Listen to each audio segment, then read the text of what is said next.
الملک رب ذوالجلال کے پاک نام سے کہ جوانی کا خدا ہے، اور صد شکر کہ جس نے لفظ کی حرمت کو جاننے کے لیے ذہن اور ادائیگی کے لیے زبان عطا کی۔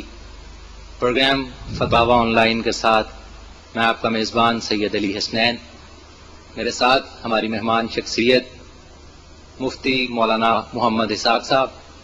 آپ عصر حاضر کے وہ عظیم اور ممتاز عالم دین ہیں جو وحدت امت کے لیے کوشاں ہیں، اور آپ کی تعلیمات کا مین فوکس، آپ کی تعلیمات اور آپ کی گفتگو صرف اور صرف اس بات پر منحصر ہے، اس بات پر بیس کرتی ہے کہ امت کے اندر اتحاد کو کیسے فروغ دیا جائے۔ اس کے لیے یہ پروگرام ہم نے کچھ اس طرح سے ارینج کیا ہے کہ اس پروگرام کو آپ تک پہنچانے میں مرکز حرمین الاسلامی کے میاں طاہر اور پاسبان ملت اسلامیہ کے چند نوجوانوں کی کوشش شامل ہے۔ اس پروگرام کا فارمیٹ یہ ہے کہ اس میں ہمارا ایک ٹول فری نمبر ہے 0800 11 777 0800 11 جس پر کال کرنے کے کوئی چارجز نہیں ہیں۔ اس پر آپ کال کرتے ہیں اور مولانا آپ کو آن لائن اس کا جواب دیتے ہیں۔ اس کے علاوہ اس پروگرام کی ریکارڈڈ سی ڈی جو ہے وہ اگلے دن، جس دن آپ سوال کریں گے اس سے اگلے دن شہر کے مختلف جو کیبل نیٹ ورکس ہیں ان کے ذریعے آپ تک پہنچے گی، اور وہاں سے بھی آپ اس سوال کا جواب حاصل کر سکیں گے۔ اگر آپ تک ہمارا یہ پروگرام پہنچ رہا ہے تو خود بھی اس میں شامل ہوئیے، اپنے دوستوں کو بھی بتائیے، اور جو بھی آپ کے دینی معاملات ہیں، جو بھی سوالات ہیں، انشاءاللہ مولانا آپ کو اس کا جواب دیں گے۔ اور اطمینان رکھیں کہ مولانا کی شخصیت ایک ایسی شخصیت ہے جو اتحاد بین المسلمین کی داعی ہے، اور قطع نظر کہ آپ اسلام کے کس فرقے سے تعلق رکھتے ہیں، آپ مولانا سے سوال کیجئے، مولانا انشاءاللہ آپ کو میرٹ پر اور حق پر اور سچ پر مبنی جواب دیں گے۔ آج کے پروگرام میں کافی ریٹن سوالات ہم تک پہنچے ہوئے ہیں، اس کے علاوہ آپ کی ٹیلی فون کالز کو بھی شامل کیا جائے گا۔ یہ پروگرام جو ہیں ان کی ریکارڈڈ سی ڈیز جو ہیں وہ ایک خاص سیکوینس کے ساتھ نمبر 1 سے لے کر 29 یا 30 تک شیف کمپیوٹر ایک دکان ہے ریک سٹی مارکیٹ میں، احمد میڈیکل سٹور کی پچھلی گلی میں، وہاں سے آپ کو اویلیبل ہیں، اور انتہائی کم قیمت پر آپ یہ سی ڈیز وہاں سے حاصل کر سکتے ہیں۔ اس کے علاوہ اس کی آڈیو ریکارڈنگز بھی آپ کو مل سکتی ہیں۔ مولانا محمد اسحاق صاحب خطیب ہیں جامع مسجد جیلانی پورہ گلی نمبر 1 کے، وہاں پر جمعے کے دن خصوصی نشست ہوتی ہے، اس میں بھی سوال و جواب کا سلسلہ ہے۔ دیکھتے ہیں کہ ہمارے ساتھ ٹیلی فون لائن پر ہمارے پہلے کالر کون ہیں۔ مولانا ایک تحریری سوال کو چلیں پروگرام میں پہلے شامل کرتے ہیں کہ نمازی کے ایک کال آ رہی ہے، اس کو دیکھتے ہیں۔ السلام علیکم۔ السلام علیکم۔ السلام۔ آپ کی آواز بہت کم آ رہی ہے، تھوڑا اونچا بولیں۔ تھوڑا اونچا بولیں، آپ کی آواز بہت کم آ رہی ہے۔ السلام علیکم۔ ہاں جی، اب آپ کی آواز آئی ہے۔ جی کون دوست ہیں؟ جی یحییٰ فاروق بات کر رہا ہوں، مولانا بیٹھے ہیں؟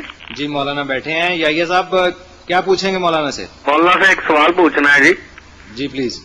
مولانا سے پوچھنا یہ ہے کہ جو آدمی رمضان میں فوت ہو جائے، جی اوائل رمضان میں یا آخر رمضان میں، جی تو قبر میں اس کا کیا انجام ہوتا ہے؟ کیا حساب کتاب موقوف ہوتا ہے یا حساب کتاب فوراً ہوتا ہے؟ جی مولانا۔ یحییٰ بھائی، جو آپ نے سوال کیا نا، اس کا صحیح جواب یہ ہے کہ رمضان المبارک میں بھی اسی طرح حساب ہوتا رہتا ہے جس طرح باقی ایام میں ہوتا ہے۔ جی دین میں ایسی کوئی بات نہیں آئی کہ جو رمضان المبارک میں فوت ہو اس کا حساب کتاب نہیں ہوتا، جی جی نہ وہ پینڈنگ ہی رکھا جاتا ہے کہ بعد میں ہوگا، بس مرتے ہی منکر نکیر سے بات پھر شروع کر دیتے ہیں جی جس طرح باقی دنوں میں کرتے ہیں۔ جی۔ تو مولانا اس میں یہ ہے نا کہ کچھ لوگ کہتے ہیں کہ موقوف ہو جاتا ہے، رمضان کی خیر و برکت کی وجہ سے اللہ تعالیٰ موقوف فرما کر آگے سے شروع کرتے ہیں، تو یہ اس میں کوئی دلیل ہے یا کوئی ایسی بات؟ نہیں میرے بھائی، یحییٰ کوئی مکہ مدینہ میں مرے یا مدینہ منورہ میں فوت ہو یا رمضان المبارک میں فوت ہو، اس سے کوئی فرق نہیں پڑتا، ایمان اور عمل صالح سے ہی نجات ہوگی، حساب کتاب کسی وقت بند نہیں ہوتا۔ بارک یہ اللہ۔ لوگوں نے سمجھ لیا نا کہ وہاں اگر فوت ہو جائے یا قبرستان بقیع میں دفن ہو جائے بخشا جاتا، یہ ساری چیزیں اپنی طرف سے گڑی ہوئی ہیں، شارٹ کٹ بنائے ہوئے ہیں۔ راستہ تو نجات کا ہے کہ صحیح عقیدہ ہو اور آدمی نیک عمل کرے۔ اچھا مولانا، آخر میں یہ پوچھنا ہے کہ رمضان المبارک کے حوالے سے کوئی رمضان المبارک کا خاص وظیفہ بھی ہے؟ خاص وظیفہ جو رسول کریم علیہ الصلوۃ والسلام نے فرمایا، جس کو حضرت سیدہ عائشہ رضی اللہ عنہا نے روایت کیا، وہ تو آخری 10 دنوں کے لیے ہے نا، کہ آپ نے فرمایا ان راتوں میں امکان ہے لیلۃ القدر کا، جی اس لیے زیادہ ام المومنین سے فرمایا کہ اللہم انک عفو تحب العفو فاعف عنی۔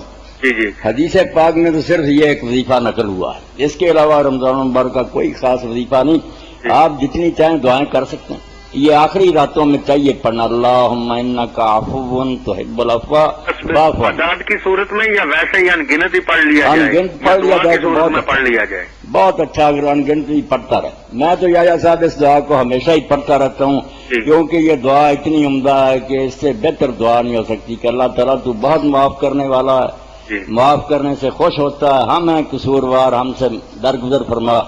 اس دعا کا تو ہم ہر وقت محتاج ہیں، اس لیے ہر وقت بھی پڑھتے ہیں تو بہت اچھا ہے، اور ورنہ اگر ہمت کوتا ہو تو آخری 10 راتوں میں تو ضروری اس کو پڑھنا چاہیے۔ تو یہ مولانا ایک اور سوال جاتے جاتے پوچھنا ہے، آپ کو تکلیف دی کہ سحری کے وقت اگر کوئی آدمی شارٹ ٹائم کی وجہ سے کھانا کھا رہا ہو، ادھر سے اذان ہو جائے تو وہ اذان کے اختتام تک کھا سکتا ہے یا بند کر دے؟ نہیں، بند کر دے جی۔ صحیح بات یہ، جب اذان کا پہلا کلمہ کان میں پڑے نا اللہ اکبر، اسی وقت روک دیں، ٹھیک ہے، نہ کھائے بالکل۔ بالکل صحیح، بارک اللہ فیکم جی، اللہ تعالیٰ خوش رکھے، جزائے خیر۔ جی مولانا، یہ ایک تحریری سوال ہے کہ نمازی کے آگے سے گزرنے کا حکم کیا ہے اور کتنے فاصلے سے گزرا جا سکتا ہے، یہ کیا معاملہ ہے؟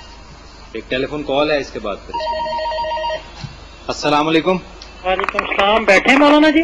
جی مولانا بیٹھے ہیں، کیا پوچھیں گے آپ مولانا سے؟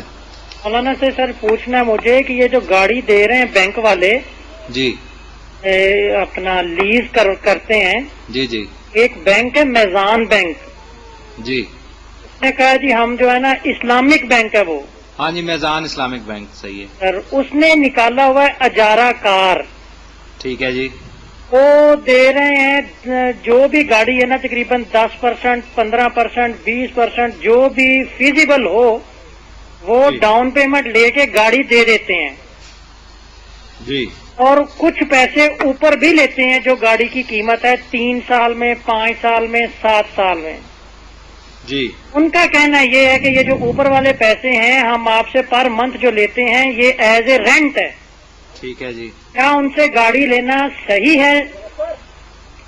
اچھا جی، جی مولانا، میرے بھائی اس بارے میں رمضان المبارک کی آمد سے پہلے میٹنگ ہوئی تھی، ہم 6-7 عالم تھے، اس میں المیزان بینک کے نمائندے بھی آئے تھے، بات ہوئی تھی، تو ہم نے انہیں کہا تھا کہ آپ لوگ ہمیں نا اس کے سارے جو ہے قواعد وہ دیں کہ اس کا کیا طریقہ کار ہے، وہ ساری چیزیں ہم بغور مراجعہ کر کے پھر اس کے بارے میں کوئی فیصلہ دے سکتے ہیں، کیونکہ ہوتا یہ ہے کہ یہ لوگ کہتے ہیں اسلامی بینک ہے، ہم نے کوئی نئی شکل نکالی ہے جو سود سے مبرات، مگر نکلتا آخر میں اس میں سودی کاروبار ہی، تو ابھی تک تو انہوں نے ہمیں وہ چیزیں نہیں دی، تو رمضان کے بعد طے ہوا تھا کہ پھر اس بارے میں اکٹھے ہو کر کوئی متفقہ بات جو ہے نا جس پر اطمینان ہو کہ صحیح چیز یہ وہ آپ لوگوں تک پہنچائی جائے، اس لیے آپ انتظار کریں، اور اگر المیزان کا کوئی آدمی ملے نا تو ان سے بھی کہیں کہ جو وعدہ آج کیا تھا سہیل صاحب سے، ان کے نمائندہ سہیل، کہ وہ مولانا ارشاد اللہ قاصری صاحب یا دوسرے مسعود عالم صاحب ان لوگوں تک وہ پہنچائیں،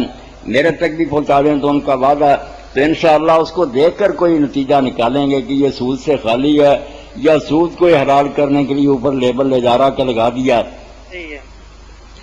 اور بہرحال آپ پرہیز ہی کریں تو بہتر ہے، جس میں ذرا بھی شبہ ہو نا سود کا، جیسے حضرت عمر رضی اللہ کہتے ہیں سود تو چھوڑنا ہی ہے، جس میں شبہ بھی نظر آتا نا اس سے بھی بچو، یہ جرم بہت بڑا نا، اس سے بڑی برائی تو دین میں کوئی آئی ہی نہیں کہ اللہ رسول کے ساتھ جنگ کہا گیا، رسول کریم علیہ السلام نے وہ بات کہی معذلہ جس کا تصور بھی نہیں کر سکتے، اپنی سگی ماں کے ساتھ زنا سے 36 گنا بڑھ کر جرم فرمایا، ایک جرم سود کا، توبہ توبہ، یہ تو سوچ نہیں سکتے، اس لیے بچے کوئی آدمی سود سے دور رہے تو بہت اچھی بات ہے، ہاں اگر اطمینان ہو گیا کہ یہ سود سے خالی ہے تو پھر آپ لوگوں کو یہ بات بتلا دی جائے گی، پھر آپ کھلے دل سے کاروبار کر سکتے۔ تھینک یو جی، بہت مہربانی جی، شکریہ جی۔ مولانا نمازی کے آگے سے گزرنا یا نمازی کے آگے سے گزرنا بہت بڑا گناہ ہے، رسول کریم علیہ الصلوۃ والسلام فرماتے ہیں آدمی کو پتہ چل جائے نا کہ نمازی کے گزرنے کا کتنا گناہ ہے تو 40 برس کھڑا رہنا منظور کر لے، مگر یہ حرکت نہ کرے، اس بارے میں سمجھنے کی بات یہ ہے کہ وہ حد کون سی ہے جس سے پرے اگر گزرے تو پھر نمازی سے آگے گزروں گی. یہ آپ خلاصہ سمجھ لیں کہ نمازی جس جگہ سجدہ کرتا نا اس کے سجدے کی جگہ سے بڑے اگر کوئی گزرتا وہ پھر نمازی کے آگے گزرنا نہیں، بے شک گزر جائے. اس سے اندر گزرتا ہے پھر نمازی کو بھی روکنے کا حق ہے اور وہ بھی جرم کرتا ہے. سجدے کی جگہ سے پرے گزرے تو کوئی بات نہیں.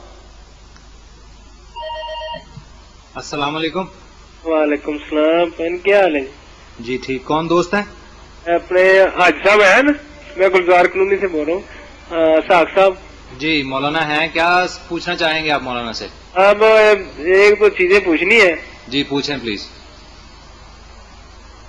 جی پوچھیں. اچھا، بات یہ ہے کہ اگر ایک امام ہو مسجد کا، جی مسجد کا امام ہے تو دوسرا آدمی بھی موجود ہو تو امام بھی سامنے کھڑا ہوتا ہے، دوسرا آدمی جماعت کرانی شروع ہوتا ہے، وہ یعنی ایک قسم کا معمول بن گیا ہے. تو ہم نے سنا ہے کہ اگر پکا امام ہو تو دوسرے آدمی کو جماعت نہیں کرانی چاہیے جب تک وہ اجازت نہ دے. تو یہ پوچھنا تھا کہ امام کے ہوتے ہوئے دوسرا آدمی جماعت کروا سکتا ہے یا نہیں کروا سکتا ہے جب مستقل امام موجود ہو؟ ٹھیک ہے. جی مولانا، یہ سوال جو آپ نے کیا نا بہت توجہ طلب ہے. واقعی کئی لوگ محض اپنے علم کی نمائش کے لیے خواب خواہ آگے ہو جاتے ہیں. صحیح بات وہی ہے جو آپ نے سنی ہے. امام خواہ تھوڑا علم رکھتا ہو یا زیادہ، جو مسجد کا امام ہے نا مقرر امام راتب اس کو عربی میں کہتے ہیں، اس کے ہوتے ہوئے کسی کو حق نہیں کہ وہ اس کی اجازت کے بغیر نماز پڑھانا شروع کر دے. بلکہ بعض صحابہ کرام رضوان اللہ علیہ مجمعین کا تو یہ حال تھا کہ وہ اجازت کے باوجود بھی نہیں پڑھاتے تھے. وہ کہتے کوئی پتہ نہیں میں مروت اور لحاظ سے اجازت دے دی ہو، دل سے یہ راضی نہ ہو.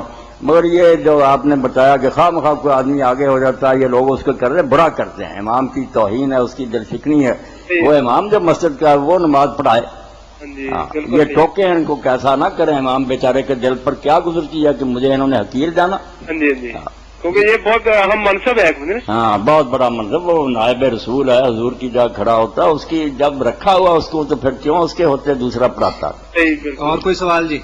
اور دوسرا سوال سب ایک ہے کہ اگر کوئی آدمی اذان کہتا ہے تو لوگ دوسرے دنوں اس کا انتظار نہیں کرتے، فوراً تکبیر کہنا شروع کر دیتے ہیں. تو میں نے یہ بھی سنا کہ جو آدمی اذان کہے وہی تکبیر کہے. ہاں یہی صحیح بات ہے کہ جو اذان کہے اس کو اقامت کہنی چاہیے. البتہ اگر وہ خوشی سے اجازت دے دے تو پھر دوسرا بھی کہہ سکتا. اچھا اب پہلا حق ایک آدمی کی سنت وہ کہتا ہے اجازت کا بھی انہوں نے خود بنایا ہوا ہے، حالانکہ یہ نہیں ہے. نہیں اس کو جو اذان کہتا ہے اس کا زیادہ حق ہے. ہاں اس کا حق زیادہ نا.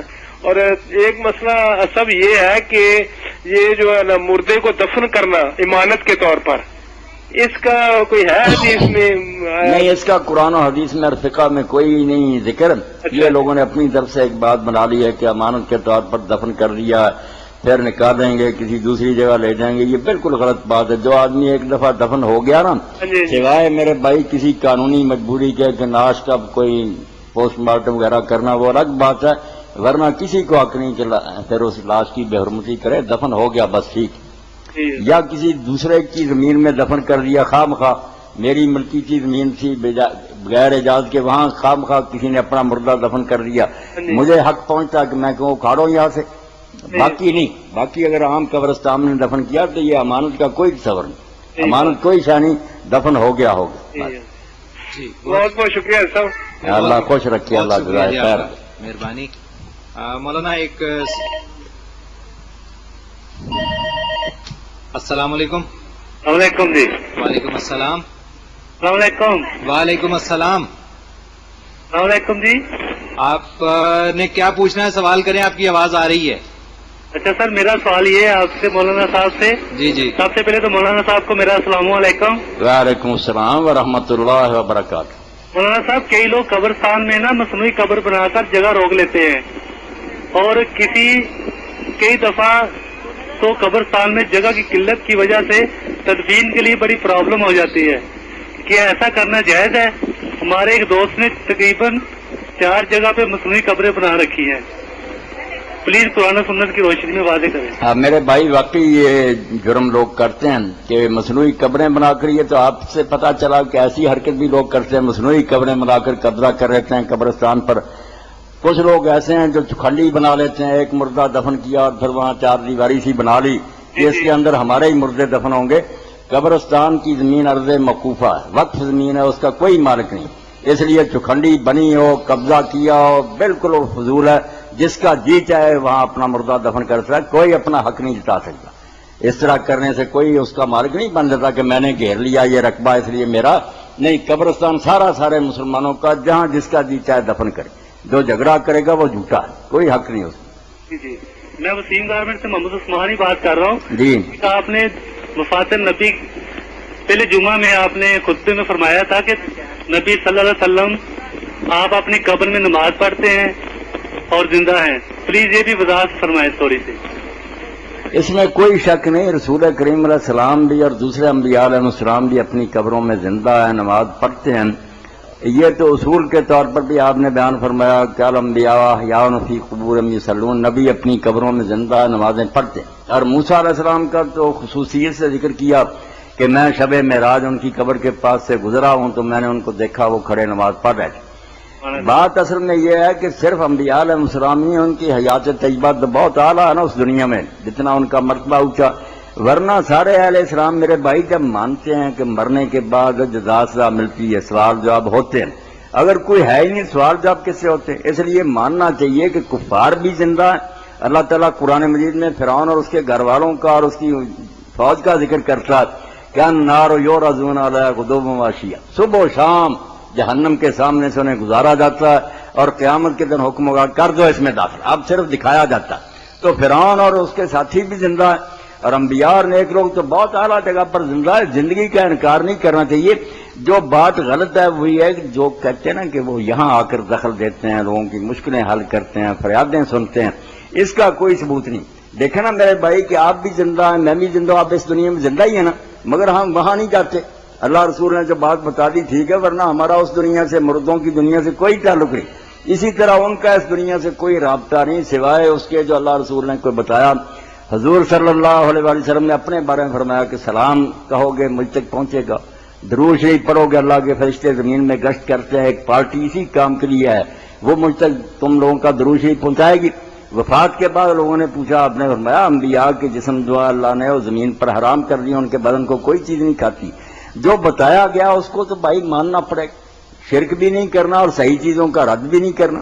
جی ٹھیک ہے جی وسیم صاحب، بہت مہربانی جی، بہت شکریہ. اللہ تعالیٰ آپ کو صحت تندرستی دے. مولانا صاحب ہماری دعائیں آپ کے ساتھ ہیں. جزاکم اللہ خیر. بہت شکریہ جی. ٹی وی پہ تھوڑی سی نا یہ ٹرانسمیشن میں پرابلم آ گئی تھی، کچھ ہمیں آپ کے سوالوں کے جواب اور نشریات کافی دیر تک پرابلم دیتی رہی ہے. ذرا کائنڈلی یہ بھی ریکویسٹ ہے کہ تھوڑی سی سپرویژن والوں کو آپ بتائیں، کیبل والوں کو، کہ آواز جو بند نہیں ہونی چاہیے. وہ شکایت پہنچ گئی، ان کو بتا دیا، وہ انشاءاللہ اس کا اہتمام کر لیں. تھینک یو جی، السلام علیکم. وعلیکم السلام ورحمۃ اللہ. اس پروگرام کی سیڈیز جو ہیں وہ شیف کمپیوٹر پر اویلیبل ہیں، وہاں سے بھی آپ حاصل کر سکتے ہیں. السلام علیکم. وعلیکم السلام. مولانا بیٹھے ہوئے؟ جی مولانا بیٹھے ہیں. جی میں ڈاکٹر صغیر بول رہا ہوں. میں کچھ پوچھنا چاہ رہا تھا. جی آپ پوچھیں ڈاکٹر صاحب. جی اس طرح سے ہے کہ وہ ایک دوست کا مسئلہ ہے کہ میڈیکل سٹور ہے کوئی ان کا نا، تو وہ ایک تو ہے شخص جو انویسٹر ہے، دوسرا شخص ہے جو کہ کارکن ہے، یعنی جس کا منافع میں شیئر ہے. تو اب وہ زکوٰۃ کا جب معاملہ آئے گا تو وہ انویسٹر پہ زکوٰۃ ہوگی یا وہ جو کارکن ہے جس کو ایک فکسڈ کہہ لیں پرسنٹیج کے حساب سے شیئر مل رہا ہے؟ اس کو کیا ایسا مل رہا ہے ڈاکٹر صاحب؟ کس طرح ایسا اس کو دیا جاتا ہے؟ جی وہ اس طرح سے نا کہ ایک انویسٹر ہے، اس نے تو سرمایہ لگایا نا، جی کہ دوسرا ہے اس کے ساتھ کام کرتا ہے. جی دوسرا جو ہے نا وہ اس میڈیکل سٹور کو رن کر رہا ہے. اچھا ان کو کیا دیتا ہے وہ انویسٹر جو ہے؟ جی جی پرسنٹیج مولانا طے کی ہوئی ہے، کتنے پرسنٹ دیتا ہے کوئی پتا ہے آپ کو؟ مثلاً ایسے ہے کہ 20% یا 30% تک اسے جتنے پرسنٹیج percent ملتی ہے. جو نفع ہوگا اس میں سے کچھ دیتا ہے. پرسنٹیج اس کو دیتا ہے. تو اس میں وہ جب زکوٰۃ کا حساب کتاب آئے گا تو کون یعنی کس حساب سے زکوٰۃ دے گا؟ انویسٹر؟ اگر تو صغیر صاحب انہوں نے اپنے پیسے وصول لیے ہیں نا، ان کو ان کا حصہ دے دیا اور انہوں نے اپنے قبضے میں لے لیا، پھر تو یہ کام کرنے والے اپنی الگ زکوٰۃ دیں گے اور انویسٹر اپنے سرمایہ کیجیے گا. اور اگر ابھی وہ نہیں تقسیم کیا، سب کچھ اکٹھا ہی ہے، کیش بھی اور وہ جو نفع بھی ہے ابھی مشترکہ ہی ہے، تو پھر چاہیے کہ پہلے زکوٰۃ ساری ادا کر دیں سب کی طرف سے، بعد میں حصے اپنے بانٹ دیں. وہ کہتے ہیں کہ 3 مہینے بعد نا وہ حساب کتاب کرتے ہیں. ہاں 3 مہینے بعد کتنا جو ہے وہ شیئر جاتا ہے اس کے پاس اور کتنا جو ہے وہ انویسٹر کے حصے میں جاتا ہے. بہتر شکل تو صغیر صاحب یہی ہے کہ وہ اللہ تعالیٰ برکت دے گا، جو ہوتا نا نفع سارے کی اکٹھے کی دے دیا کریں، حساب جب یہ چاہے کرتے رہیں، سب کی طرف سے زکوٰۃ ادا ہونی چاہیے، یہی صورت بہتر ہے. صحیح ہے. ہاں. دوسرا یہ تھا کہ مثلا پچھلے سال 1 سال گزرنا ضروری ہے کہ وہ کہتے ہیں کہ پچھلے سال جو تھا نا یعنی جو مال تھا سامان تھا وہ 2 لاکھ کا تھا. اب سال گزرنے کے بعد اب جو مال ہے وہ 8 لاکھ کا ہو گیا. اب وہ کس طرح سے کیلکولیشن ہوگی کہ کس سامان پہ جو ہے وہ یعنی زکوٰۃ کتنے مال پہ سے نکالنی پڑے گی انہیں؟ نہیں، اب جتنا مال ہے ان کا جو آپ بتاتے ہیں 8 لاکھ کا ہو گیا، وہ پہلے بے شک 2 لاکھ سے کام شروع کیا تھا، اب اگر وہ 8 لاکھ کی مالیت کا نا تو 8 لاکھ کی زکوٰۃ دینی پڑے. اچھا بے شک وہ یعنی کہ 1 مہینے میں سے کہ اتنا منافع ہوا ہے کہ وہ 8 لاکھ تک پہنچ گیا ہے، تو یعنی وہ 8 لاکھ میں سے پھر وہ نکالیں گے زکوٰۃ. یہ جو کہتے ہیں نا کہ سال گزرنا چاہیے، اس کو سمجھنے میں ڈاکٹر صغیر صاحب لوگوں سے غلطی ہوئی ہے. سال کا اس طرح نہیں کہ 1 روپے کا آدمی الگ الگ لکھتا رہا کہ اس تاریخ کو آیا، اس کا سال فلاں تاریخ کو، اس طرح تو کوئی حساب ہو ہی نہیں سکتا. زکوٰۃ ادائیگی بہت مشکل ہو جائے گی. صرف اس کا مطلب حاضران ہال کا یہ ہے کہ سال جب شروع ہوا تھا نا اس وقت بھی اس کے پاس اتنی اماؤنٹ تھی کہ اس پر زکوٰۃ لاگو ہوتی، صاحب نصاب تھا، اور سال کے بعد بھی وہ صاحب نصاب پورا سال غنی رہا، درمیان میں بھی وہ اس لیول سے نیچے نہیں چلا گیا جو نصاب مقرر ہے. تو ایسا آدمی جو نا اس کے پاس رقم پھر بے شک آج ہی آئی ہو نا لاکھ، اس کا بھی ساتھ ہی حساب کر کے زکوٰۃ دینی پڑے گی. یہ الگ الگ نہیں دیکھا جائے گا کہ یہ رقم کس دن آئی، یہ رقم شروع سال میں امیر تھا شریعت کے مطابق غنی، سال کے آخر میں تو اس کا مطلب وہ غنی ہوئے اس کو سال ہو گیا بس. رقم کب آئی کب نہیں آئی اس کو نہیں دیکھا جائے گا، زیادہ دیر ہوئی یا جلدی آئی اس کوئی بات نہیں. صحیح. ایک اس چیز سے ریلیٹڈ یہ ہے کہ جو کہتے ہیں ذاتی اغراض یا جو گھریلو استعمال کی اشیاء ہیں ان پہ زکوٰۃ نہیں ہے. ان میں ٹی وی بھی ہے، کسی کے پاس فریج بھی ہے، اے سی ہے، کمپیوٹر ہے، جنریٹر، کار، کنوینس، بہت ساری چیزیں ہیں.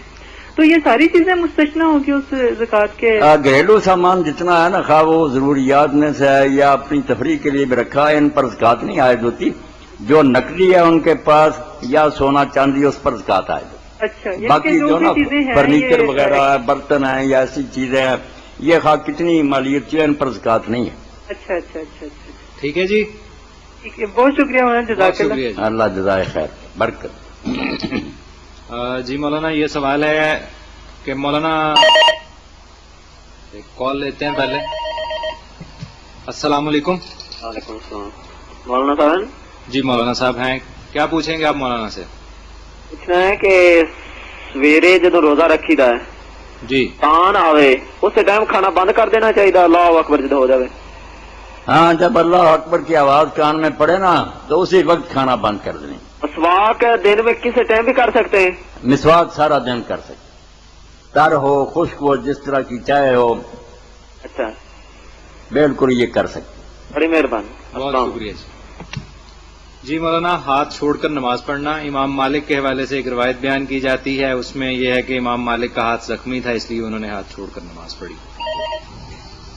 ایک ٹیلیفون کال سنتے ہیں. السلام علیکم. وعلیکم السلام جی. سر ایک مسئلہ پوچھنا تھا جی. جی پوچھیں. مسئلہ یہ ہے کہ میں نے کاروبار کے لیے کسی کو 2 لاکھ روپیہ دیا تھا جی. جی تو میں نے بھی کل سے کاروبار شروع کیا تھا، آیا اس پہ زکوٰۃ کیسے میں ادا کروں گا؟ آپ نے کسی سے لے کر رقم تو پھر آگے کاروبار کے لیے دے دی ہے؟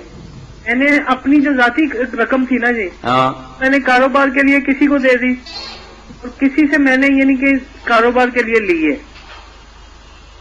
آپ نے خود کسی اور سے لے لی اور اپنی کسی اور کو دے دی ہے رقم؟ جی ایسے ہے؟ ہاں جی بالکل ایسے ہی ہے جی. ایسے ایک تو آپ کے پاس وہ رقم ہے جو آپ نے کسی سے لی ہے، ہاں جی.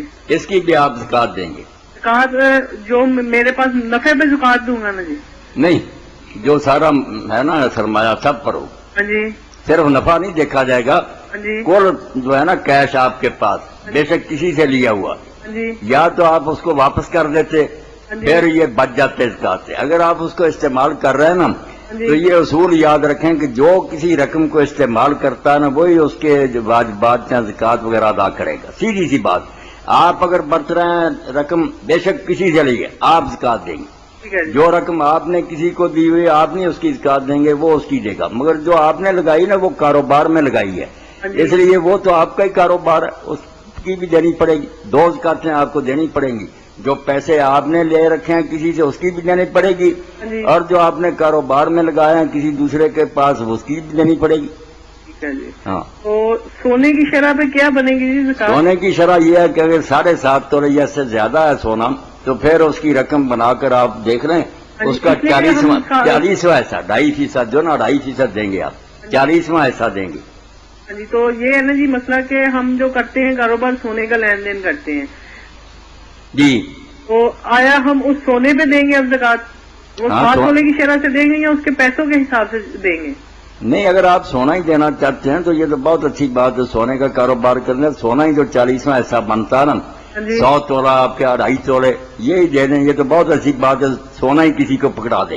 اور اگر آپ رقم بنا لیں ان کی رقم دے دیں وہ بھی آپ کی مرضی. دونوں صورتیں آپ کی. کاروبار ہی سونے کا نا جی، تو ہم آیا اس سونے پہ زکات جو ہے سونے کی صورت میں نکالیں یا پیسوں کی صورت میں نکالیں؟ نہیں، دونوں صورتوں میں نکال سکتے ہیں. یہ آپ کی پسند ہے. اگر وہ سونا ہی دینا چاہتے ہیں آپ وہ بھی دے سکتے ہیں، اور اگر پیسے بنا کر اس پر دیں تو پھر بھی ٹھیک.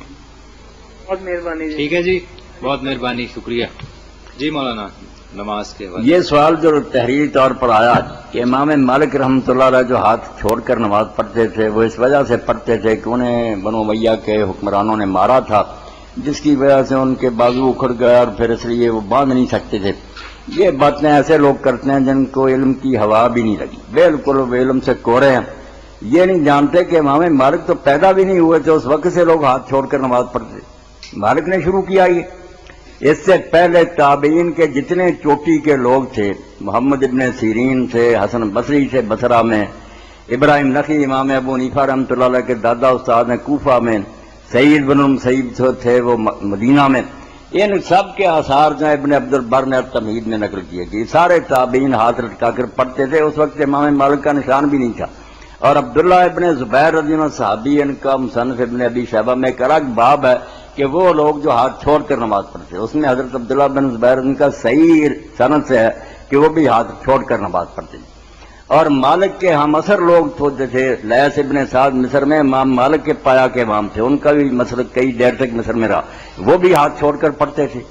شام کے امام تھے اوزاعی رحمۃ اللہ علیہ، وہ کہتے تھے دونوں باتوں کا اختیار ہے، نمازی باندھ لے یا چھوڑ دے. اس لیے مالک بیچارے کا یہ تنا نہیں، جرم نہ ان نے اس لیے چھوڑے ہیں. ان سے تو مسئلہ پوچھا گیا، صاحب پوچھا ان سے، المدونہ جو ہے نا جس پر فقہ مالکی پر لوگ عمل کرتے، موطا پر نہیں کرتے. اکثر ہمارے لوگ کہہ دیتے ہیں موطا میں مالک نے روایت لکھی ہے کہ ہاتھ باندھنے چاہیے. موطا ہے روایتوں کی کتاب، جو ملی بیان کر دی کہ فلاں یہ کہتا. مگر فتوے کون سے ہیں امام مالک کے؟ وہ المدونہ. آخر عمر میں ان کے شاگردوں نے پوچھا کہ امام اس بارے میں کیا ہے، اس کی شرح مالکیوں نے کی، اس پر چل اس میں پوچھا کہ ہاتھ باندھنا بہتر ہے چھوڑنا، تو امام نے فرمایا چھوڑنا میرے نزدیک زیادہ اچھا. فتوا دیا انہوں نے، ہاتھ ٹوٹے ہوئے نہیں تھے. السلام علیکم. وعلیکم السلام. پہلے ایک مسئلہ پوچھنا سا. جی پوچھیں پوچھیں. شیخ صاحب اصل مسئلہ یہ ہے کہ جڑیاں سعودیہ دے تراویاں ہونیاں جی، سعودیہ جڑیاں تراویاں ہونیاں نا جی، جی جی جی جی وہ اگر انٹرنیٹ دے ذریعے اگر لگیاں ہوئی ہون تے اتوں بندہ کوئی گھر بیٹھے ہو کے پڑھ سکتا جی؟ جی مولانا، یہ جو ہے نا کہ مکہ معظمہ میں یا مسجد نبوی میں تراویح ہو رہی ہے اور انٹرنیٹ پر وہ نظر آ رہی، تو یہاں ہی کو اس جماعت کے ساتھ شامل ہو جائے اور اس تراویح کی جماعت میں مل جائے، یہ نہیں طریقہ ٹھیک. جی ہو سکتا ہے جی؟ نہیں، یہ کوئی طریقہ نہیں. جماعت کے لیے ضروری ہے کہ صفیں ایک دوسرے سے ملی ہوئی، یہ لازمی بات ہے. یہاں بھی مسجد میں ہو نا، اگر کوئی آدمی گھر میں ہی کھڑا ہو جائے، آواز آ رہی امام صاحب، یہ کوئی طریقہ نہیں. صاف سے صاف ملی ہونی چاہیے، درمیان میں فاصلہ نہیں ہونا چاہیے. آپ ویسے شوق سے دیکھ سکتے ہیں، سنتے رہیں. تراویح یا اپنی خود ہی پڑھیں یا لوگوں کسی دوسرے امام کے پیچھے، وہ حرمین کی تراویح کے ساتھ آپ جماعت کے ساتھ نہیں پڑھ سکتے. یہ نہیں جماعت کا طریقہ دین میں کوئی. ٹھیک ہے جی، اوکے جی، بہت شکریہ. پروگرام فتاوی آن لائن، ہماری مہمان شخصیت مولانا محمد اسحاق صاحب ہیں، جو خطیب ہیں جامع مسجد محلہ جیلانی پورہ گلی نمبر 1 کے. سوال و جواب کی ایک خصوصی نشست کا اہتمام کیا جاتا ہے ہر جمعے کی نماز کے بعد. اگر آپ تک ہماری یہ آواز پہنچ رہی ہے تو وہاں آ کر بھی آپ مولانا سے اپنے سوالوں کا جواب حاصل کر سکتے ہیں. مولانا ایک سوال ہے غزوہ بدر کے حوالے سے کہ جناب رسالت مآب صلی اللہ علیہ وآلہ وسلم ابو سفیان کے قافلے کے حوالے سے انہوں نے پوچھا ہے کہ لوٹنے کے لیے، اور اس کو آپ ذرا واضح کر دیں۔ بس یہ کفار جو ہیں ان کا پروپگنڈا، اور ہمارے لوگ بھی متاثر ہو جاتے ہیں کہ مسلمان وہ قافلہ لوٹنے گئے تھے اس لیے جنگ بدر تک نوبت پہنچی۔ یہ لوٹنے کا لفظ استعمال کر کے نا اس چیز کو ذرا بری شکل دے دیتے ہیں۔ آپ دیکھیں جب اعلان جنگ تھا شروع سے وہ مسلمانوں پر حملے کرتے رہتے تھے، مسلمان ان پر کرتے تھے۔ اس سے پہلے کتنے سریے ہو چکے ہیں، ابو سفیان اپنے لشکر لے کر کتنی بار مدینہ پر بھی حملہ آور ہوا، مسلمان ان کے راستے روکتے تھے۔ اعلان جنگ تو دونوں گروہوں کی طرف سے تھا۔ اپنی جہاز جو سمندری وہ گھیر لیتے ہیں، دوسرے ملک جن سے جنگ ہو رہی ہوتی ہے دوسرے جہاز بھی وہ پکڑ لیتے ہیں۔ جنگوں میں کون برا جانتا ہے اس کو، دشمن کے ساتھ یہ رعایتیں کی جاتی ہیں کہ وہ سامان جنگ لے جائے، اور وہ قافلہ بھی سب جانتے ہیں کہ مکے پورے نے عورتوں تک نے زیورات دیے تھے، اتنا سامان خرید رہا ہو کہ اگر جنگ ہو اور مدینے کا راستہ روک بھی جائے وہ موت کا سامان تھا مسلمانوں کا۔ اس لیے مسلمان اگر اس کو چھیننے کے لیے غیر وہ لے لینا چاہتے تھے ان سے ہتھیار، تو کون سی برائی؟ قوانین جنگ میں کب یہ برا کہ دوسروں کا مال نہ چھینو؟ عجیب بات ہے کہ ساری دنیا جو ہے لڑتی ہے، چھینتے ہیں، مسلمانوں کی باری آتی تو پھر لوٹ بند ہے۔ السلام علیکم۔ وعلیکم السلام مولانا صاحب۔ جی جی ایک سوال پوچھنا تھا آپ سے۔ آپ پوچھیں۔ ہاں جی، یہ جو ہمارا نظام حکومت ہے آئے اسلامی ہے، اور دوسری بات کہ اگر ایک آدمی رزق حلال بھی کماتا ہے، نماز بھی پڑھتا ہے، روزہ بھی رکھتا ہے، حج بھی کرتا ہے، اور جتنے بھی فرائض وہ ادا کرتا ہے، لیکن خلافت کے لیے وہ کچھ بھی نہیں کرتا، تو کیا وہ گناہ گار ہوگا یا کہ اس کی بخشش ہو جائے گی؟ یہ میری بہن بات آپ نے جو پوچھی نا، ہے تو ٹھیک بات یہی کہ مسلمان ملکوں میں اب جتنی حکومتیں نا یہ مسلمانوں کی حکومت ہے، کلمہ گور ہوگا مگر اسلامی نہیں، ان میں سے کسی کا دستور اور آئین قرآن و سنت نہیں، نہ اس کے مطابق یہ چلاتے ہیں، اس لیے ان کو اسلامی حکومتیں نہیں کہا جاتا۔ مسلمانوں کی ہے آخر کلمہ گوئیں، یہ تو نہیں کافر۔ باقی آپ نے دوسری بات جو پوچھی ٹھیک تو یہی ہے کہ مسلمان اگر دین کو پوری طرح جانتا ہے تو اس کے دل میں یہ چنگاری ہونی چاہیے کہ دنیا میں خلافت اسلامیہ کا قیام ہو، شریعت کا قانون نافذ ہو، اس کے لیے اس کو تڑپنا چاہیے، اور جو اس کے بس میں ہے وہ کر گزرنا چاہیے، اور اگر ایسی کوئی تحریکیں اور جماعتیں نہیں مل جائیں تو ان کا ساتھ دینا چاہیے۔ اپنی حد تک اللہ کی بارگاہ میں بڑی ہونے کے لیے یہ ضروری ہے۔ اگر نماز روزے میں لگا رہے تو پھر تو یہ کفار بھی جو تھے انگریز وغیرہ وہ بھی نہیں روکتے کہ نمازیں پڑھو۔ اصل میں تو یہ خلافت اور اسلامی حکومت یہ نا جس کے وہ دشمن ہے، تو ٹھیک بات ہے کہ جو شخص نمازی ہے روزے دار اس کو اس لیے ادھر بھی توجہ کرنی چاہیے کہ دین معطل پڑا ہے، قرآن و سنت الماری میں بند ہے، اس کے لیے فکر مند ہو، اپنی طرف سے پورا جہاد اور کوشش کرے۔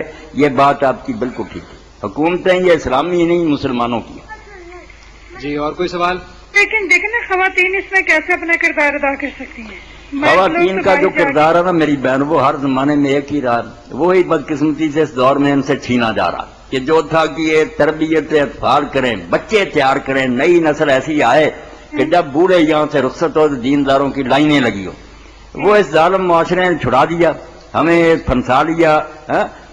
عصر حاضر ملک الموت ہے تیرا، جس نے قبض کی روح تیری دے کے تجھے فکر مار، یہ فکر پیدا کری۔ روٹی بیوی بھی کما رہی ہے، خاوند بھی کما رہا ہے، بسوں پر صبح ہی جا کر بیچاری سوار ہوتی ہیں، پڑھاتی پھرتی ہیں دفتروں میں۔ یہ کام ان کا نہیں تھا، یہ ظالم معاشرے نے کیا کہ دوہرا کام ان سے لیا، گھر بھی کام ان سے لو، یہ روزی بھی کماتی پھرے۔ یہ خاوندوں کا کام تھا کہ روزی کمائے، ان کا کام جو تھا وہ انبیاء والا تھا کہ بچے جو ان کی گود میں یہ امانت ہے، ان کو ایسی تعلیم دیں، تربیت کریں، ان کی آزاد سنواریں کہ بالکل صالحین کا ایک گروہ قیامت کے دن کے ساتھ کھڑا ہو، یہ پیش کر سکیں کہ اللہ جو ہمیں دیے تھے تو نے خام مال، ہم نے ان کو ایسا بنایا تھا۔ یہ کام تو لیکن اب تو دیکھیں نا جس معاشرے میں ہم لگتے ہیں وہ تو بالکل بھی اس کے اپوزٹ ہے۔ اب جو ہندو معاشرہ ہے ان کی خواتین بھی اپنے مذہب کو اتنا زیادہ کرتی ہیں جہاں بھی جاتی ہیں، لیکن ہم لوگ تو بالکل اس کے برعکس ہیں۔ بالکل میری بہن یہ ٹھیک ہے، اگر ہم اس بارے میں بہت جرم کے مجرم مرتکب ہیں، اللہ کے ہاں فقر کا اندیشہ، اللہ معافی فرمائے، اپنا کرنے کا کام نہیں کر رہے۔ لیکن دیکھیں نا کہ ہمارے مرد حضرات تو کبھی بھی نہیں پسند کریں گے ان کی خواتین باہر جائیں اور اس طرح کے کام کریں۔ ہاں یہی تو بدماشی ہے، جو اصل کام تھا وہ نہیں کر۔ اگر اس کام کے لیے عورت بغیر اپنے آدمی کے پوچھے جائے تو گناہ گار ہوگی؟ نہیں، اس طرح کوئی دشواریاں پیدا ہو جائیں گی نا میری بہن، گاڑی تباہ نہ ہو جائے۔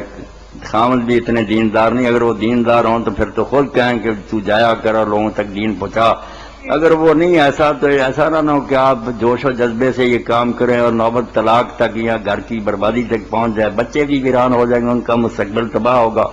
اس لیے اگر وہ اجازت نہیں دیتا تو آپ بڑی ہیں، گھر میں کوشش کریں کہ بچیوں کو نا ایسا کوئی پرکشش ماحول پیدا کریں، کوئی پڑھانے کا سلسلہ شروع کریں، گھر میں آ جایا کریں عورتیں، کوئی تبلیغ ہو، درس ہو یا پڑھانے کا سلسلہ ترجمہ قرآن وغیرہ کا شروع کر دیں. اس سے خاوند کو بھی کوئی نہیں گلا پیدا ہوگا اور آپ گھر میں اتنا کام کر سکیں انشاءاللہ جو اللہ کے ہاں آپ کی بڑیت کے لیے کافی ہوگا. انشاءاللہ جی، بہت مہربانی. اللہ خیر سے رکھے، مہربانی کرنا.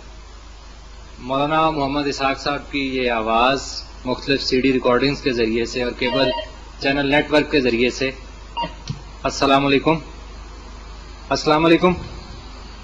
السلام علیکم. السلام علیکم جی. شہر میں مختلف جگہ پر پہنچ رہی ہے. جو لوگ سوال کرتے ہیں ان سے گزارش صرف اتنا ہے کہ کچھ تو وہ سیاسی جو سوال ہیں اور حکومت وقت کے حوالے سے جو سوالات ہیں ان سے اجتناب کریں، اور جو آپ کے شرعی مسائل ہیں خواہ آپ اسلام کے کسی بھی فرقے سے تعلق رکھتے ہیں انشاءاللہ مولانا آپ کو ان کا جواب ضرور دیں گے. مولانا یہ سوال ہمیں بھیجا ہے حکیم محمد عارف صاحب نے. چلیں اس سے پہلے ایک ٹیلی فون کال لیتے ہیں. حکیم صاحب کا سوال ہے جی. السلام علیکم. السلام علیکم. السلام علیکم. آواز ہی نہیں جاتی. Hello hello. جی حکیم صاحب کا سوال. جی حکیم صاحب کا سوال ہے جی کہ قرآن مجید میں ہے کہ ہر شخص کو قیامت کے دن جہنم کے اوپر سے گزرنا پڑے گا، تو انبیاء اور شہداء کے حوالے سے اس کی وضاحت کر دیں. پہلے ٹیلی فون کال ایک دیکھتے ہیں اگر شاید تھرو ہو جائے آواز. السلام علیکم. السلام علیکم. صاحب ہیں؟ ہاں میں بیٹھا ہوا ہوں. تھوڑا اونچی بولیں، آپ کی آواز کم آ رہی ہے. تھوڑا اونچی بولیں، آپ کی آواز نہیں آ رہی ہے.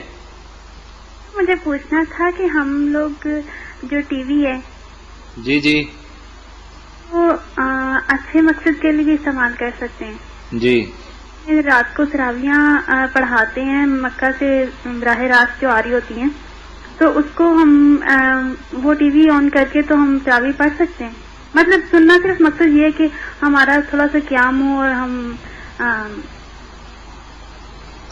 آپ کہہ رہی ہیں کہ مکہ معظمہ کی تراویح جب دکھائی جاتی ہے تو اس کے ساتھ آپ بھی یہاں کھڑی ہو جائیں اور اس جماعت میں شامل ہو جائیں، یہ نہیں جائز. اس کا نہیں آپ کو دین میں حق. آپ یہاں ہی کسی امام کے پیچھے پڑھیں یا تنہا پڑھیں، وہاں کی تراویح کے ساتھ آپ نہیں شامل ہو سکتے. جی اور کوئی سوال؟ اور ایک یہ ہے کہ ہلو جی جی فجر کے بعد سے عشاء کی نماز ہم پڑھتے ہیں اور ظہر تک کوئی سجدہ جائز نہیں ہے، تو اس میں ہم جو رمضان میں ہم کر سکتے ہیں. مطلب رمضان میں تو شیطان کو کہتے ہیں نا کہ جکڑا ہوا ہوتا ہے، تو اس میں بتائیے گا. جو میری نانی اماں وہ تو روزانہ ہی تسبیح نماز پڑھتی ہیں. نہیں نماز فجر کے بعد کیا پوچھا آپ نے؟ میں کہہ رہی ہوں کہ نماز فجر کے بعد عشاء کی نماز پڑھ سکتے ہیں، اس کے بعد ظہر تک کوئی نماز نہیں ہوتی. نہیں نماز کیوں نہیں ہوتی؟ آپ جب سورج نکلے نا اور 2 نیزہ بلند ہو جائے، 20 منٹ سمجھ لیں تقریباً سورج نکلنے کے بعد، اس کے بعد اشراق پڑھیں 2 رکھتے ہیں. جب 3 گھنٹے دن چلا جائے اس سے لے کر 11 بجے تک آپ 4 رکھتے ہیں نا، 2 کر کے ضحیٰ کی نماز پڑھیں، چاشت کہتے ہیں. یہ 2 نمازیں تو زور سے پہلے پڑھنی مسنون ہے، بہت ثواب ہے ان کا. 20 منٹ سورج نکلے کو ہو جائیں اس سے لے کر 1.5-2 گھنٹے تک آپ اشراق پڑھ سکتی ہیں، 2 رکھتے ہیں. جب 3 گھنٹے دن چلا جائے وہاں سے لے کر پھر 11 بجے تک ضحیٰ کی نماز، چاشت فارسی میں اس کو کہتے ہیں، 2 کر کے 4 رکھتے ہیں پڑھ. یہ پڑھنی چاہیے، ہمیشہ پڑھنی چاہیے. ٹھیک ہے جی، بہت شکریہ آپ کا. جی جی مولانا یہ حکیم صاحب کیا کہتے ہیں کہ جہنم کے اوپر سے گزرنا ہے تو اس کے لیے انبیاء اور شہداء کے حوالے سے انہوں نے پوچھا ہے، لیکن ایک ٹیلی فون کال اور ہے، اس کو پہلے دیکھتے ہیں. توجہ دینی چاہیے. جی السلام علیکم. السلام علیکم. وعلیکم السلام. جی آن لائن جی فتاوا آن لائن ہے، کیا پوچھیں گے مولانا سے؟ مولانا سے یہ سوال پوچھنا ہے، جی کیا عورتوں اور مردوں کی نماز پڑھنے میں فزیکلی کوئی فرق ہے، خاص طور پہ سجدہ کرنے میں؟ ٹھیک ہے جی. جی ابھی جواب دیتے ہیں. ابھی جواب دیتا ہوں. اس بارے میں صحیح بات یہی ہے کہ عورت اور مرد کی نماز جو ہے مختلف ہے. ایک ہی طرح نہیں انہیں سجدہ کرنا چاہیے. عورت کو سمٹ کر کرنا چاہیے، بالکل زمین پر بچھ کرنا، اپنا پیٹ رانوں کے ساتھ لگا کر پاؤں ایک طرف کو نکال کے بازو بھی زمین پر بچھا کر، جس میں بالکل تستر ہو، اس کا کوئی عضو نمایاں نہ ہو، نظر نہ آئے. جیسے مرد کرتے ہیں اس طرح تو ہر شے ابری ہوئی نظر آئے گی صاف صاف. کوئی امت کا امام اور عالم یہ نہیں کہتا کہ عورت مردوں کی طرح سجدہ کرے. یہ اس دور میں لوگوں نے بات نکال لی ہے، یہ کوئی نہیں بلا دلیل بات ہے. عورتیں ہیں ایسے طریقے سے نماز پڑھے جس میں زیادہ سے زیادہ پردہ داری ہے. اسی لیے سینے پر ہاتھ باندھنے کا حکم ہے کہ اپنے پستان بھی ہیں اس کو دبا کر رکھیں. رکوع بھی زیادہ انہیں جھک کر نہیں کرنا چاہیے کہ پیچھے سے سارا جو نمایاں ہو بدن، ذرا تھوڑا سا جھکے، بس ہاتھ رکوع تک پہنچ جائے. سجدہ تو بالکل زمین پر بچھ کر کرنا چاہیے. صحیح بات میری بچی یہی ہے، عورتوں کو زیادہ سے زیادہ اپنے آپ کو چھپانا چاہیے. ان کا کوئی عضو جو ہے وہ نمایاں نہیں ہونا چاہیے، کبرا ہوا اور صاف نظر آئے. مردوں کو ٹھیک ہے، بازو پہلوؤں سے الگ رکھیں، اونچے ہوں. عورتوں کو نہیں ایسا کرنا چاہیے. ٹھیک ہے جی، بہت شکریہ. حکیم صاحب نے جو پوچھا ہے نا جی کہ جہنم پر سے اللہ تعالیٰ کہتا ہے ہر ایک کو گزرنا پڑے گا، تو کیا انبیاء شہداء بھی گزریں؟ سب گزریں. اس پر پل صراط ہوگا، اس پر سے سب گزریں گے. نیک لوگ بجلی کی رفتار سے گزر جائیں گے، کچھ جو گھوڑے کی رفتار سے جائیں گے، کچھ اونٹ کی رفتار، کو پیدل، کو گسٹری، جیسے جیسے اعمال ہیں. جو کافر ہیں ان کو وہاں کانٹے لگے ہوئے ہیں، وہ کھینچ کھینچ کر نیچے لیتے جائیں گے. مگر یہ گزرنے کے وقت کوئی ان کو اس کی تکلیف محسوس نہیں ہوگی، نہ کوئی نے اس کا تپش کا کوئی اثر ہوگا. آرام و راحت سے جائیں گے. یہ تو اللہ کے مہمان ہیں، ان کو کچھ نہیں ہوگا، گزریں گے وہاں.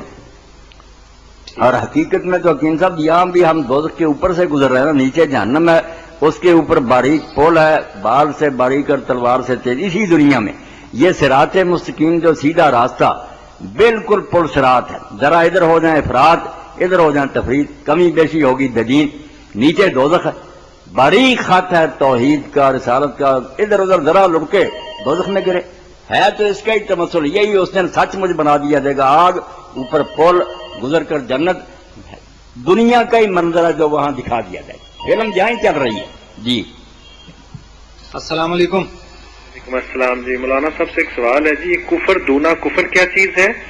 اور دوسری بات یہ ہے کہ یہ جو ہمارے ہاں ایک دوسرے پہ مختلف فرقہ واریت کے تحت لوگ ایک دوسرے پہ کفر کے فتوے لگا دیتے ہیں، یا کچھ علماء حضرات جو ہیں وہ جو آج کل کے حکمران ہیں ان پر بھی کفر کا فتویٰ لگا دیتے ہیں، تو اس کی کیا حقیقت ہے؟ اور ایک اور یہ بات بتا دیں کہ یہ جو مشرک ہیں، جو بندے شرک کرتے ہیں، واضح آج کل جو شرک کرتے ہیں، ان کو ہم اسی طرح کا مشرک کہیں گے، جیسے سمجھیں گے جیسے لوگ عام طور پہ پریزنٹ کرتے ہیں خصوصاً ہمارے اہل حدیث حضرات بھائی کہ جی وہ اسی طرح کے مشرک ہیں، تو کیا فرق ہے؟ جی ابھی جواب دیتے ہیں مولانا آپ کو. یہ دونوں باتیں علی اسلام صاحب نوٹ کر رہے ہیں باریک باریک. ایک کفر دونا کفر، میرے بھائی نے پوچھا کہ وہ کیا. جیسے صحت اور مرض کے مراتب ہے نا، کہ تندرست ہم ہر شخص کو کہتے ہیں جو بستر پر نہیں لیٹ جاتا، مگر اس میں بھی فرق ہے. کسی کی صحت بہت عمدہ ہوتی ہے، کسی کی ذرا اس سے کم ہوتی ہے، مگر جب تک کوئی خاص بیماری نہ ہو سب تندرست کہلاتے ہیں. اسی طرح ایمان کے بھی مراتب ہیں. ایمان صحت ہے، ایک ایمان کامل ہے انبیاء علیہ السلام کا، پھر صدیقین کا، شہداء، ایک عام مومن کا بھی ایمان ہے، مگر ان میں فرق بہت ہے. یہ صحت کے مراتب سمجھ لیے. اسی طرح کفر بھی ایک نہیں. بیماری جو نظرہ ہو جائے، معمولی کھانسی، یہ بھی ہے. کینسر اور سرطان بھی جو ہے وہ بیماری ہے. ایک کفر ہے بہت اونچا کفر، کفر اکبر، کہ سرے سے کوئی آدمی کہے کہ قرآن جھوٹی کتاب ہے، محمد رسول اللہ کوئی نبی نہیں ہے، کوئی آخرت نہیں، کوئی اللہ نہیں. یہ وہ کفر ہے جو اسلام سے نکال دیتا. خروج علیہ السلام کے لیے تو یہ کفر درکار ہے کہ ایسا کوئی اعلان کرے تو کہیں گے کہ اب یہ مسلمانوں میں نہیں رہا. اگر یہ نہیں کرتا، اس کے علاوہ کوئی چیزیں ایسی ہیں جو کافروں والی ہیں مگر ہے وہ کلمہ گو، وہ بیمار ہے مگر وہ بیماری ایسی نہیں کہ اس سے موت ہو جائے، ابھی وہ زندہ ہے. اس کو کفر دونا کفر کہتے ہیں کہ کفر بھی ہے، اس کے نیچے بھی کفر ہے، اس سے نیچے بھی کفر. جیسے میں نے مثال دی کہ معمولی نظرے سے لے کر آپ کینسر تک چلا جائے، ہے تو سب بیماریاں، مگر جو بیماری کینسر اور سرطان ہے وہ نظرہ تو نہیں ہے. اس لیے چھوٹے موٹے کام بھی حضور نے کئی چیزوں کو فرمایا کہ جو یہ کرتا ہے وہ ہم میں سے نہیں ہے. جن میں یہ چیزیں ان میں جاہلیت ہے، کفر، مگر یہ وہی کفر ہے جو دونا کفر، چھوٹی چھوٹی بیماریاں، اس سے وہ ہے کام کافروں والا ہی، مسلمان کی شان کے لائق نہیں، مگر اس سے وہ اسلام سے نہیں نکلتا. اسلام سے نکالنے والا کفر وہی ہے کہ وہ کھلم کھلا تکذیب کرے، انکار کرے نبی کریم صلی اللہ علیہ وسلم کی، پھر کافر ہوگا. یہ تو کفر دونا کفر کی بات ہے. حضرت ابن عباس رضی اللہ عنہ نے بہت پیارے انداز میں یہ بات کہی کہ جب کسی میں کفر کی بات دیکھو نا تو کیا یہ کہا کرو بہی کفر، اس میں یہ کام تو ہے کافروں والا، ولا تقولوا انه کافر، مگر یہ نہ کہو کہ یہ کافر ہو گیا. یہ بات اگر سارے لوگ سمجھ لیں کہ بیماری چھوٹی سی ہے ضرور اس میں، مگر یہ مر نہیں گیا کہ اسلام سے نکل گیا، مسلمان اس کو سمجھائیں، تلقین کریں. دوسری بات جو آپ نے پوچھی ہے کہ شرک جو لوگ کرتے ہیں مسلمانوں میں سے، کیا یہ بالکل اسی طرح کے مشرک ہیں جس طرح وہ مشرکین مکہ تھے؟ نہیں، اس طرح کے نہیں. شرک ہی ہے. دیکھیں جیسے غلاظت سونے کے برتن میں ہو وہ بھی غلاظت ہے، ٹھیکرے میں ہو مٹی کے غلاظت ہے. مسلمان وہ کام کرے وہ بھی شرک ہے. مکے کے لوگ کرتے تھے وہ بھی شرک. شرک ہونے میں میرے بھائی ذرا رعایت نہیں، اور اللہ کے ہاں اگر یہ جان بوجھ کر کرتے وہی سزا پائیں گے جو انہوں نے پائی. ایک طرف تو یہ بات ہے. ایک یہ ہے کہ یہاں ہم دنیا میں ان کے ساتھ کیا معاملہ کریں. یہ کہہ دیں کہ یہ مشرکین عرب کی طرح ان کے ساتھ رشتے ناطے حرام ہیں، ان کا ذبیحہ مردار ہے، ان کے ساتھ نماز نہیں پڑھ سکتے، ان کا جنازہ نہیں ہو سکتا، ان کو قبر نہیں. یہ مسلم ہیں، ان میں شرک ہے. جیسے پہلی بات کی میں نے وضاحت کی، بات ان میں شرک کی ہے، مگر یہ مشرک نہیں ہوئے کیونکہ یہ قبول نہیں کرتے. اگر تو مشرکین مکہ کی طرح یہ کہتے ہیں نا کہ شرک ہے لے شرکائنا، ہاں ہم اللہ کے شریک مانتے ہیں. یہ ایک گروہ تھا جو علانیہ شرک کو اپنا دین کہتا تھا. ناراض نہیں ہوتے، وہ کہتے بالکل سارا ہمارا یہ عقیدہ. یہود اور نصارہ ان سے بڑا شرک کرتے تھے. آپ بھی مانیں گے کہ ان سے بڑا شرک کہتے ہیں کہ اللہ ہی ہے عیسیٰ ابن مریم.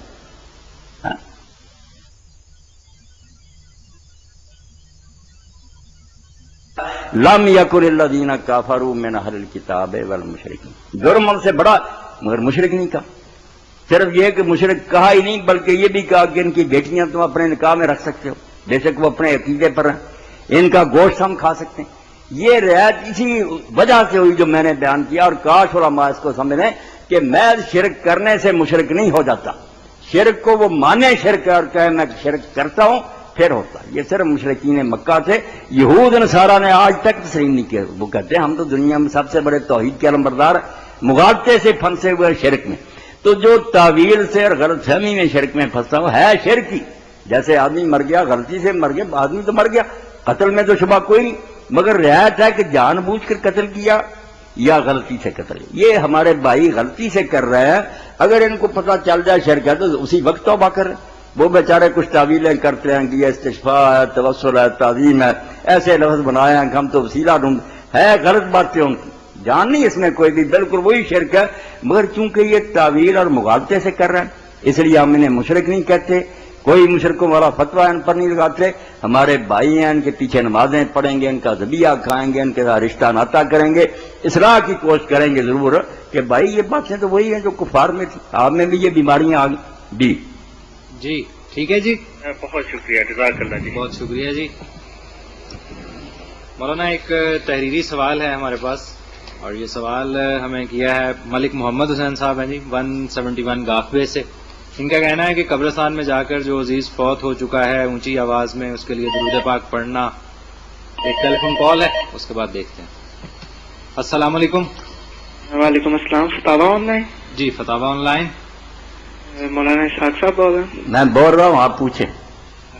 مولانا صاحب میں ایک سوال کرنا چاہتا ہوں کہ اگر دیکھیں ہم کوئی کچھ کھیلتے ہیں، کوئی گیم وغیرہ کھیلتے ہیں کہیں جا کے، ٹھیک ہے نا؟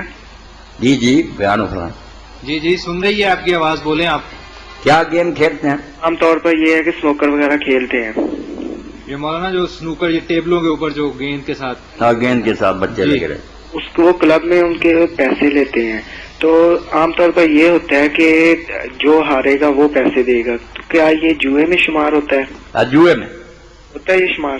سارے جو ہے نا مسائل ان کے لیے بنیادی بات جو ذہن میں ہونی چاہیے نا میرے بھائی، کھیلوں کے بارے میں اسلام کا نقطہ نظر آپ صرف اس تفریح اور کھیل میں حصہ لے سکتے ہیں جس سے جسم کی صحت اور تندرستی حاصل ہو اور آپ جہاد کے لیے، عبادت کے لیے، دینی دنیاوی کاموں کے لیے تیار ہو سکیں۔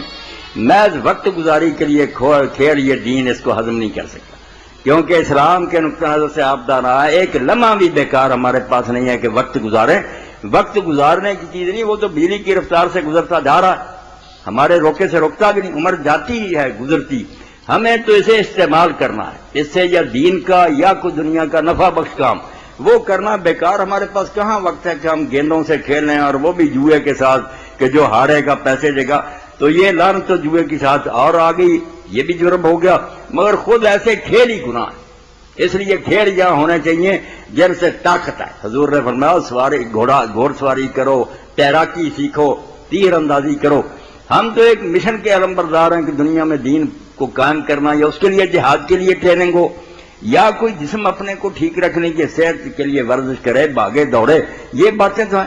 بیکار اگر شطرنج کھیلتا رہے، بد ہضمی ہو جائے، قبض ہو جائے، کیا ہے وقت بھی ضائع کرنا اور بالکل آپس میں لڑائی جھگڑے۔ تو یہ آپ اصولاً سمجھ لیں کہ کھیلوں میں سے وہ کھیلیں چھانٹیں آپ جو یا صحت کے لیے مفید ہوں یا وہ جہاد کے لیے اور عبادت کے لیے تیار کر دیں، ورنہ ہمارے پاس کلمہ گو کے پاس کوئی ایک لمحہ بھی نہیں ہے کہ وہ فضول کاموں میں اس کو ضائع۔ وَهُمْ عَنِ اللَّغْوِ مُعْرِضُونَ، اللہ کہتا ہے ایمان ہر بےہودہ چیز سے منہ موڑے رکھتے، دھیان ہی نہیں کرتے۔ ہمیں گپے مارنے کا وقت ہے کہ اس میں لگے رہے۔ جی ٹھیک ہے میرے بھائی، بہت بہت مہربانی، جزاکم اللہ۔ جی مولانا ملک محمد حسین صاحب کا سوال کہ قبرستان میں عزیز کے فوت ہونے کے بعد درود شریف پڑھنا اور اس کا ثواب صرف اپنے عزیز کے لیے ہوگا یا پورے قبرستان کے لیے ہوگا؟ لیکن اس سے پہلے پھر ایک ٹیلی فون کال ہے جسے ہم پہلے دیکھیں گے۔ السلام علیکم۔ السلام علیکم، آپ کی آواز بہت کم آ رہی ہے، تھوڑا اونچا بولیں۔ السلام علیکم۔ وعلیکم السلام ورحمۃ اللہ۔ پوچھیں۔ مولانا صاحب سے یہ سوال پوچھنا تھا کہ دعا کا صحیح طریقہ کیا ہے؟ دعا کا طریقہ کون سی بات آپ اس کے بارے میں پوچھنا چاہتے ہیں؟ دعا دیر رات میں جب جی چاہے آپ کر سکتی ہیں، دعا سے بڑھ کر مومن کا کوئی ہتھیار نہیں، اور اللہ کو بھی سب سے پیاری چیز دعا ہے کہ بندہ اس سے مانگتا ہی رہے۔ یہ دیر رات میں جب جی چاہے کر سکتی ہیں۔ اگر بہت اعلیٰ طریقہ سے کرنا چاہتی ہیں تو وضو کریں، قبلہ رخوں، دعا کے لیے ہاتھ اٹھائیں، ہاتھ تھوڑا ان میں فرق ہونا چاہیے، بالکل ملی نہیں ہونی چاہیے تھیلیاں، ان میں تھوڑا سا فاصلہ ہونا چاہیے، قبلہ رخوں، پہلے اللہ کی تعریف کریں، بے شک الحمدللہ ہی کہہ لیں، بعد میں رسالت مآب صلی اللہ علیہ وآلہ وسلم پر درود شریف پڑھیں، پھر اپنی حاجت پیش کریں۔ انشاءاللہ رسول کریم علیہ السلام فرماتے ہیں پہلے اللہ کی تعریف کرو، پھر مجھ پر درود بھیجو، پھر دعا کرو، جو مانگو گے ملے گی۔ اب اور کوئی چیز اس بارے میں آپ کے ذہن میں پوچھ لیں۔ یہ پوچھنا تھا کہ ہم لوگ جب قرآن پاک ختم کرتے ہیں یا اکثر یاسین ختم کر کے 72 دفعہ یاسین پڑھا کے کوئی چیز اللہ کے نام پہ دی جاتی ہے، تو وہ جو ختم دلوایا جاتا ہے اللہ کے نام پہ یا قرآن پاک کے بعد جو ختم کرنے کے بعد جو ہم لوگ اللہ کے نام پہ تقسیم کرتے ہیں چیز، اس میں کوئی گناہ تو نہیں پہ؟ نہیں میری بچی، ہر کام میں ہمیں یہ دیکھنا چاہیے کہ قرآن مجید جن پر اترا تھا اور جن کی حساب سے ہمیں ملا، جو کائنات میں اللہ کے سب سے زیادہ برگزیدہ اور محبوب بندے ہیں اللہ کے رسول علیہ السلام، انہوں نے ان کے ساتھیوں نے جو کچھ کیا قرآن مجید انہوں نے بھی ختم کیا۔ یہ جو سورہ یاسین آپ نے اتنی مرتبہ پڑھواتے ہیں، کئی لوگ اپنے گھروں میں اکٹھا کر کے عورتوں کو 1.25 لاکھ مرتبہ لا الہ الا انت سبحان کا آیت کریمہ پڑھاتے ہیں۔ یہ چیزیں بیٹی دین میں کوئی نہیں آئی، یہ دعا کا کوئی طریقہ نہیں۔ آپ خود قرآن شریف پڑھتی رہیں، نماز پڑھتی رہیں، دعا کرتی رہیں، اللہ آپ کی سنے گا۔ یہ اجتماع جو ہے نا دعا کے لیے حضور کے زمانہ میں کسی نے نہیں کیا، صحابہ نے نہیں کیا، بلکہ فتاوی عالمگیری جو فقہ حنفی کتنی بڑی کتاب، اس میں بھی ہے کہ تراویح ختم ہونے پر جو مل کر دعا کرتے ہیں قرآن، یہ بھی بدعت ہے، کوئی نہیں سلف نے ایسے نہیں کیا۔ یہ چیزیں نہیں ہونی چاہیے، دعا ہر وقت آپ کر سکیں۔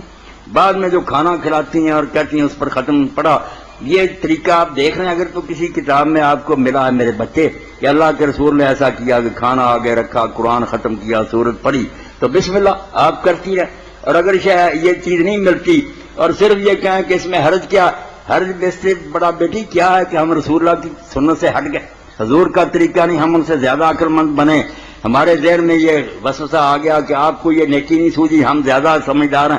معاذ اللہ اس سے زیادہ گستاخی کیا ہوگی؟ آپ پیچھے رہیں، آگے نہ چلنے کی کوشش، کوئی نیا طریقہ نہ نکالے۔ اگر مل جائے حوالہ تو پھر آپ ضرور عمل کریں. بلکہ میرے تک بھی پہنچائیں کہ حضور نے قرآن شریف پڑھا کھانے پر اور پھر بخشا تو بہت اچھی بات ہوگی. اور اگر یہ نہیں تو آپ کھانا الگ غریبوں کو دیتی رہا کریں. نماز روزانہ قرآن پڑھتی ہیں. آپ نے جب نیت ہی دل میں کر لی کہ جو میں پڑھ رہی ہوں اس کا ثواب میرے والدین کو پہنچے, وہ پہنچتا رہتا ہے. اس کے لیے کوئی خاص نہیں پروسیجر کے کچھ طریقہ کرنا پڑتا, بس اس ارادے سے آپ نے پڑھا چلا گیا اس کھاتے میں. یہ ختم شریف اگر ملے نہ کہیں کہ حضور نے کیا, صحابہ نے یا ائمہ نے بتایا تو بتانا چاہیے. یہ رسم ہندوستان کے ہندوؤں سے لوگوں نے لے لی. وہ وید پڑھتے تھے کھانے پر, انہوں نے یہ کرنا شروع کر دیا. دین میں اس کا حوالہ کوئی نہیں بیٹا ملا. ٹھیک ہے جی. آخر میں نا سب سننے والوں کو مولانا صاحب کی صحت کامنا کے لیے دعا گو میری طرف سے بھی. آمین جی. جی مولانا, قبرستان میں جو پوچھا محمد حسین صاحب نے کہ جائیں اور فوت ہو گیا آدمی وہاں درود شریف بلند آواز سے پڑھیں پھر اس کا ثواب بخشیں. یہ بھائی محمد حسین, قبرستان میں صرف دو چیزیں جا کر کرنی چاہیے جو حضور صلی اللہ علیہ وسلم نے ہمیں سکھائی ہیں. درود شریف آپ گھر میں پڑھیں, مسجد میں پڑھیں, ہر وقت پڑھیں, قرآن مجید پڑھیں. یہ اس کے لیے قبرستان نہیں. قبرستان میں صرف دو ہیں سنت کہ آدمی جائے قبروں والوں کو سلام کہے, سلام سنت ہے. اس کے بعد یہ ہے کہ ہاتھ اٹھا کر وہ دعا بخشش کی ان کے لیے کرے, سب کے لیے کرے کہ اللہ انہیں بخشے. اپنا کوئی خاص ہے اس کی قبر پر جائے اس کے الگ بھی کرے, کوئی بات نہیں, خاص تعلق جائے اس سے.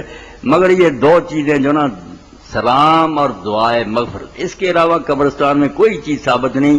نہ نبی علیہ السلام نے, نہ صحابہ نے, نہ وہاں جا کر سورہ یاسین پڑھی, نہ کوئی اور قرآن پڑھا. قرآن پڑھنے کے لیے گھر بہت اعلیٰ جگہ ہے, مسجد بہت عمدہ جگہ, وہاں آپ پڑھتے رہے.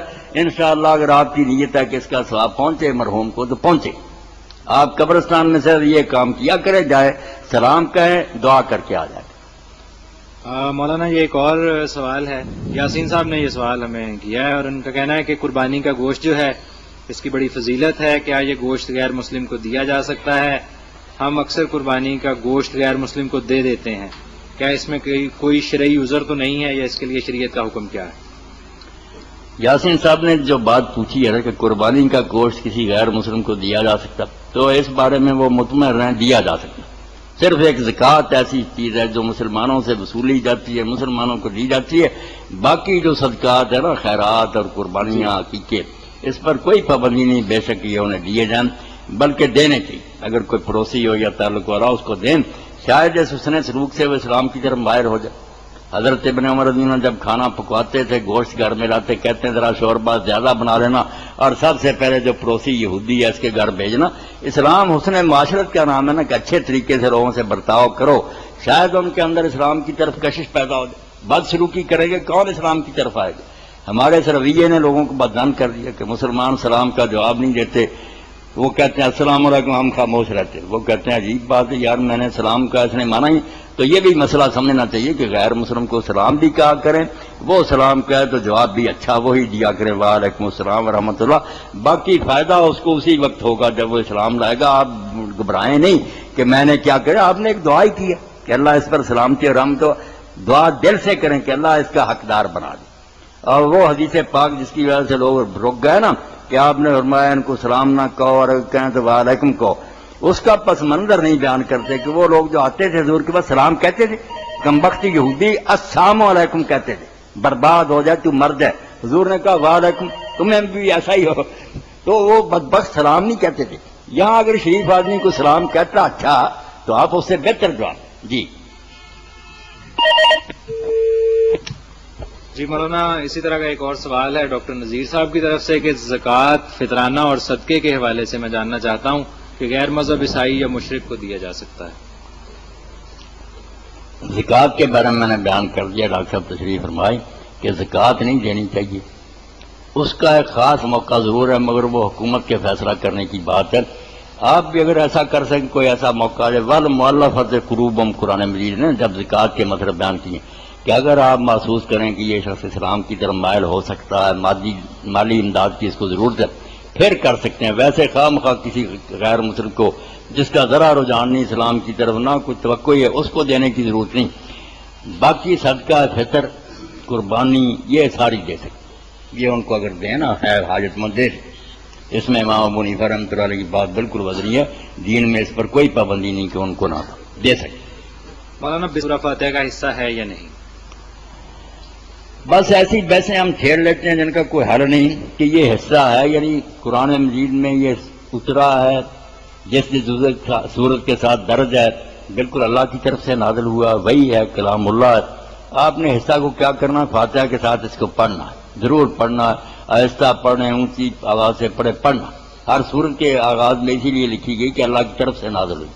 سورہ توبہ کے شروع میں لکھنے کی کوئی ضرورت نہیں، کر سکا، نہیں اتری۔ کلام اللہ آگے کے سورت کا حصہ ہے یا صرف بادشاہ ہے، یہ باتیں بحث برائے بحث، ان سے کوئی فائدہ نہیں۔ جی پروگرام کا نام تھا فتاوی آن لائن۔ میں آپ کا میزبان سید علی حسنین۔ ہمارے اس پروگرام کی مہمان شخصیت مولانا محمد اسحاق، جو خطیب ہیں جامع مسجد گلی نمبر 1 محلہ جیلانی پورہ کے۔